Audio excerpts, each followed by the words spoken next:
L'aube d'un empire. La naissance d'un roi. Écoutez, mes amis, l'histoire d'un homme, d'une légende. Charlemagne, né en l'an 742, n'était pas destiné à un destin ordinaire. Fils de Pépin le Bref, il hérite d'un royaume franc divisé, déchiré par les conflits. Imaginez les intrigues, les luttes de pouvoir qui marquent son enfance. Charlemagne, grand et fort, est un guerrier né. On dit qu'il maniait l'épée avec une force herculéenne. Mais il est bien plus qu'un simple soldat. Il est intelligent, curieux, avide de savoir. Il apprend le latin, le grec, s'intéresse à l'astronomie, à la musique. Son éducation, peu commune pour l'époque, forge son caractère et ses ambitions. Charlemagne rêve d'unité, de grandeur pour son peuple. Il aspire à restaurer l'Empire romain d'Occident, tombé depuis longtemps. C'est le début d'une destinée extraordinaire qui marquera l'histoire à jamais. Le règne de fer et de foi, l'ascension de Charlemagne. À la mort de son père, Charlemagne accède au pouvoir avec son frère Carloman. Mais la discorde règne entre les deux frères. La rivalité est féroce, le royaume au bord de la guerre civile. Cependant, le destin, comme souvent, s'en mêle. Carloman meurt subitement en 771. Charlemagne, à seulement 29 ans, devient l'unique maître du royaume franc. C'est le début d'un règne long et glorieux, marqué par les conquêtes et les réformes. Charlemagne est un roi guerrier. Il soumet les Saxons païens, après des années de combats acharnés. Il repousse les Lombards, qui menacent Rome. Il combat les musulmans en Espagne, stoppant leur avancée en Europe. L'étendard carolingien, expansion et conquête. L'empire de Charlemagne s'étend comme une traînée de poudre. De l'océan Atlantique aux rives de l'Elbe, de la mer du Nord aux Pyrénées, son autorité est incontestée.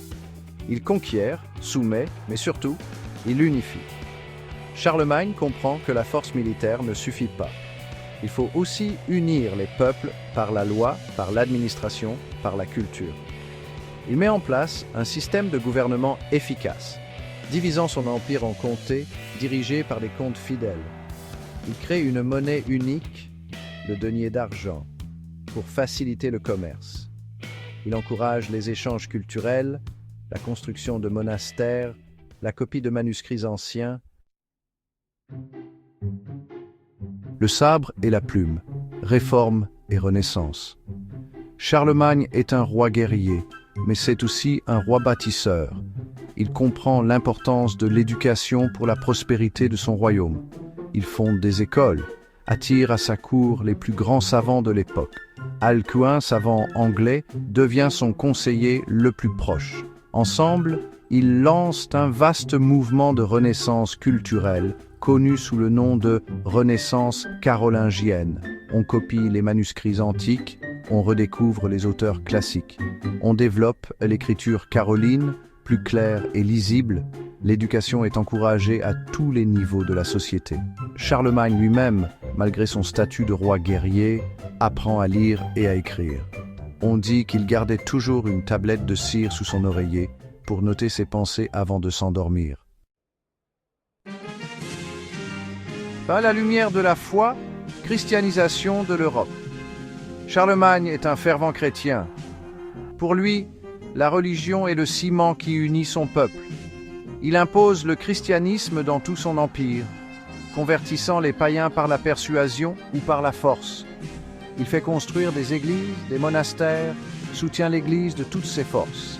Il rédige le Capitulaire de Vilis, un ensemble de règles pour la bonne gestion des domaines royaux et ecclésiastiques. Charlemagne entretient des relations étroites avec le pape. En 774, il se rend à Rome pour confirmer la donation de Pépin, son père, qui avait offert des terres à l'Église. C'est le début d'une alliance forte entre le pouvoir temporel et le pouvoir spirituel. Le couronnement impérial, un moment décisif. Le jour de Noël de l'an 800, un événement historique bouleverse l'Europe. Alors que Charlemagne prie dans la basilique Saint-Pierre de Rome, le pape Léon III s'approche de lui et dépose une couronne sur sa tête. Charlemagne est sacré empereur des Romains. C'est un moment fort en symbole. L'Empire romain d'Occident renaît de ses cendres, uni par la foi chrétienne. Charlemagne devient le protecteur de la chrétienté, le garant de la paix et de la justice. Ce couronnement est un tournant dans l'histoire de l'Europe. Il marque la naissance d'une nouvelle ère, celle de la chrétienté latine, unie sous la bannière d'un empereur. L'héritage de Charlemagne, l'Europe marquée à jamais. Charlemagne meurt le 28 janvier 814 à Aix-la-Chapelle, sa capitale. Il laisse derrière lui un empire immense, puissant et prospère. Son règne marque la fin du Haut Moyen Âge, une période sombre et troublée, et ouvre la voie à une nouvelle ère, celle de la Renaissance carolingienne. L'héritage de Charlemagne est immense. Il a unifié l'Europe occidentale, restauré l'Empire romain, promu l'éducation et la culture, consolidé la religion chrétienne. Il est considéré comme le père de l'Europe, un titre qui témoigne de son importance capitale dans la construction de l'identité européenne. Son empire, il est vrai, ne lui survit pas longtemps.